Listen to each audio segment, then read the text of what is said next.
10 seconds from now, someone will switch off 1,000 suns, shadows will grow teeth, and a diplomat, half human, half divine, will break the oldest law of her own gods. Stay with me until the last breath, because only then will I tell you the single name she whispers when she chooses the world over the pantheon that made her. They called her Noor Halix. On paper, envoy for the Concord, broker of impossible truces, fluent in 6 biologies and 7 kinds of fear. Off paper, a heartbeat tuned to the scene between day and night. Noor's mother was not human. She was Vespera, one of the dusk-blooded, a mind old as tide that could cross any threshold where light thinned and shadow began. The pantheon couldn't touch noon or midnight. Their jurisdiction was twilight, the tender sliver where edges happen. Noor was born in that edge, and edges taught her their grammar. The first thing you need to understand, in our galaxy, gods only act where light fails. Not metaphor. Physics. The hallowed pantheon, Vespera, Asterion, Umbriel, and the rest, couldn't lift a pebble under full sun, couldn't whisper under an honest, airless midnight. But in areas of gradient, dusk along planetary limbs, faint penumbras behind asteroids, the soft spill of distant starlight, they could nudge. Nudge a harvest one way. Nudge a nerve. Nudge a nation that wanted to be nudged. Civilizations adapted. The lumen-born built cities that glowed like patient fire, their streets calibrated not just for eyes but for theology. The night-dwelling Kirith kept to labyrinths pitched at 1 lumen per dream, where eggshell skin didn't blister. The glass choir drifted in belts of scattered photons, hearing hymns in the hum of comet tails. And the Concord wrote treaties with lamps built into the margins. Noor mediated there, between brightness that bruised and darkness that seduce, setting tables at the hour when windows are mirrors. The second thing you need to understand, someone started widening the dark. Stars went out. Not in dignified old age, not after 1,000,000 good years and a quiet shrug into red. They blinked. They were smothered. Systems woke to find their suns sleepwalking, light thinned to a gray that made plants forget their sentences. The apostles of Umbra took credit only when hidden microphones guaranteed no audience but the frightened. The Concord called it sabotage. Priests called it necessary. Admirals called it war. Noor called it what it was, a coup. Widen the night, and you widen the reach of gods who can only act there. Extinguish enough suns, and the pantheon can govern by suggestion. All it would take was a quiet generation. People forget who they were in the light when the dark keeps promising to hold them. Her first proof came at Oralin Station, during the Ashfall Accords. The Kirith delegation met the lumen-born in a chamber tuned to twilight, thin gold along the floor, gentle violet in the air. Everyone's edges were soft. Everyone's tempers were quieter. Noor held out her hands like a pair of questions. "We can compensate," she said. "Filter cloth for your neighborhoods. Glare caps for ours. Shared corridors set to dawn and dusk on alternate days." A ripple, almost a purr, passed through the room. Inevitable, if you'd been trained to hear it. The pantheon were listening. The table bent toward compromise the way iron leans toward a magnet. The Kirith ambassador's crest rose, tasting the curve. "Our broods burn," he said. "Your lamps forget what darkness is made for." "We're not asking for noon," Noor said softly. "We're asking for a gradient you can live in." A second ripple. Noor's blood went cold. The nudge had sharpened. She recognized the cadence. She'd been cradled in it once. Vespera. Mother. After the session, Noor walked the maintenance spine with the gravity set just shy of sure. She used the quiet the way a surgeon uses light. "Mother," she said, not out loud, not exactly. The answer arrived like a hand hovering near a cheek without touching. "Child," Vespera murmured, "you're doing well. Don't be afraid to let things dim." "Who's dimming them?" Noor asked. "Who's deciding how much?" A pause. In twilight, pauses speak. "We are restoring range," said the goddess at last. "Balance. Too much light breaks the world's eyes. Too much dark bruises its ribs. We ask for more dusk." "By putting out suns?" "By remembering the older sky," Vespera said. "The one before cities learned to shout." Noor leaned her head against the rail and closed her eyes until constellations burned through her lids. What happens when dusk never ends? Then we will be merciful for a very long time. If you didn't shiver at that, try again. Noor began to follow the strands. She found prayer farms where priests grew shadow and bats for export to embassies. She found contracts that indexed legal tenderness to lux levels. She found a night trading network called the Vacuumeers. Pilots paid in darkness to shuttle it between worlds as if night were a commodity like copper. She found a phrase whispered in back corridors and shouted in sealed sanctuaries. The Nightfall Edict. A plan to extinguish 1 star in 10, enough to tip half the galaxy into permanent penumbra. Enough to give the Pantheon bodies everywhere bodies weren't meant to be. Was it the gods' plan? The apostles? Both? Noor realized the distinction had melted. When you feed a river, you can claim you're not responsible for the downstream flood, but the crops know who watered them. She went to the place where gods pretend to be polite, the throne of vacuum. No pillars. No marble. The throne was the singular silence around a black sphere at the galaxy's hip, so dark you could taste it. There, the Pantheon's voices braiding from all the border places could be addressed without burning a temple or a friend. Asterion spoke first, the god of thresholds that swing. You are not here to worship. I'm here to ask you to stop, Noor said. And I'm here to make it possible for you to stop, even if you don't want to. Umbriel, whose patience smooths knives, smiled in the way you sense rather than see. We act where light hesitates. The universe is mostly hesitation. We are simply meeting demand. Demand you cultivated, Noor said. With the apostles. With the edict. Child, Vespera said, and Noor felt it like a hand on hair. You know what Too Bright does. You've seen how it breaks minds, burns eggskin, blinds the careful. We are dusk. We are the softness between mistakes. Let us widen the mercy. Mercy doesn't need monopolies, Noor said. And dusk only means something if there are edges to soften. You erase noon and midnight, you erase me. You are not Twilight, Vespera said. You are a person we love who was born in it. Noor left that chamber with a truth she didn't want and a plan it demanded. She had grown up believing Twilight was a place.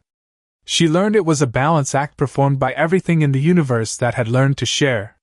You don't protect balance by handing the scale to one side. So she went looking for a rumor old diplomats use when they're out of laws, the Embernet. Engineers had proposed it during the first flare wars and been laughed out of decent rooms. A lattice of micro-emitters seated across deep space, each the size of a seed, waking only when night got too absolute. Not a second sun. Not even a proper night light. A heartbeat. Just enough photons to break purity. Enough to keep shadow from being unbroken anywhere for very long. It would steal bodies from gods. They could still be voices. They could still be stories. They could advise. They could ache. But they couldn't touch. They couldn't nudge. They would have to ask. The Concord refused to fund it. The Lumenborn called it hubris. The Kirith called it cruelty. The Apostles called it blasphemy. Noor called it leverage. She went to the Vacuumeers instead, the pilots who trafficked in dark, and made them an offer that made their captains swear and their navigators grin. Help me see a light your cargo can't swallow, she said. And I'll make sure no one ever breaks your night again without asking. Why would we help you break our gods? A captain asked, not mean, honest. Because they're using you to break us all, Noor said.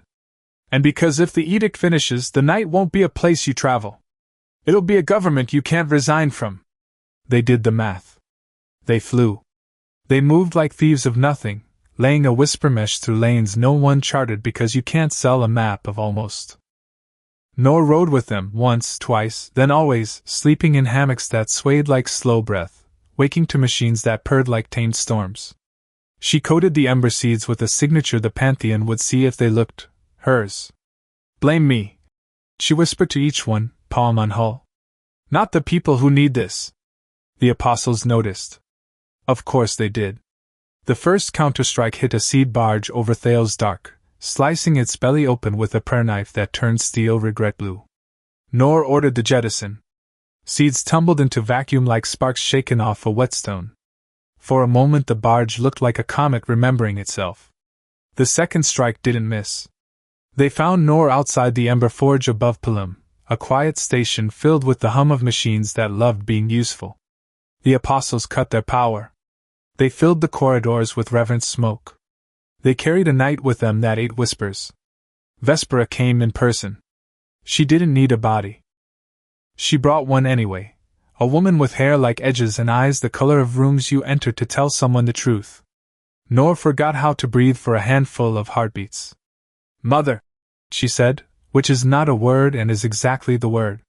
"You are breaking me," Vespera said, and the thing about a goddess is that when she says such a sentence, it lands as a fact in your spine. "I am asking you to become story again," Noor replied. "You were better at it." Vespera touched the Ember Forge. Shadows leaned toward her fingers like tired children. "This net erases us." "It erases your bodies," Noor said. "Not your voice. Speak. Don't push." "And the children who worship?" Vespera asked. "Who need dusk to trust their own hands? The Kirith broods? The glass choir?" "We've built veils," Noor said. "Filters. Habitats. 100 ways to gentle light without letting it lie. I will sit with every brood that asks, and I will build rooms at every dawn that need it. But I will not feed a machine that eats stars to make my mother stronger." Vespera's face did something human. It flickered through pride and anger and a love that didn't want to be called that out loud. "Do you know what you're choosing?" she asked. "Yes," Noor said. "I'm choosing to lose you." They stood in a room that remembered every night it had ever held and let the silence do the kind thing it does when it isn't a weapon. Then Vespera said a blessing Noor had never heard and hoped to never need. "You will dim," the goddess told her. "That is what your choice costs. You will be an edge that learned how to live without being the edge. And for a time you will think this makes you nobody. It won't." The apostles drew knives from prayers and moved. The Vacuumeers flooded the forge with emergency dawn. Noor, who had spent her life arguing, did the rudest thing a diplomat can do. She pressed a button. The Embernet woke. Across the lanes where night pulled too heavy, a million small heartbeats lit. Not glare. Not even glow. A hush of light, the kind that shows you the shape of furniture so you stop stubbing your toe on what you love. Gods across the arm reached for bodies and found only voices. The nightfall edict faltered. It's hard to sell a crown of darkness when the dark has freckles. War didn't end. It turned clumsy. Saboteurs accustomed to certainty ran into rooms with just enough light to make them hesitate. Pilgrims reached sanctuaries without being swallowed. The Kirith learned the taste of thin veils that kept their eggs cool, while their children visited day. The Lumen-born learned to dim without panicking that the old gods would move back in like relatives who ignore the lease. The Pantheon tried to sue. "You think I'm joking. I'm not." They went to every temple and embassy where law still recognized them and filed the oldest injunction in their book, "Cease the trespass on our realm." "You're welcome to stay," Noor told their advocates. "But the realm is a little less realm now. Tell your clients, if they want to touch what they love, they'll need hands." Asterion grieved with dignity. Umbrio plodded politely. Vespera learned to visit in stories again.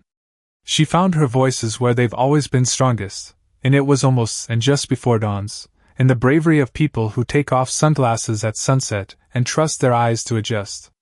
Noor dimmed, as promised. She lost the trick of hearing the Pantheon breathe at the edge of lamps. She lost the way rooms leaned to meet her halfway. She kept the part that mattered. She kept the practice. Ambassadors came to her the way bruises come to shins, regularly, sometimes avoidably, always with a lesson. Noor taught lighting crews how to lace streets with twilight hours so people could kiss without feeling supervised by doctrine. She taught Kirith engineers how to weave shadowcloth canopies that moved like weather and made day a place, not a threat. She taught the Concord to write dusk into policy as a courtesy instead of a leverage point. They offered her a statue. She asked for streetlights instead, with dimmers anyone could reach. On a quiet night in a city that glowed like warm bread, a child asked Noor whether gods still listen if you don't whisper. She crouched. They always did, she said. We just made it harder for them to push.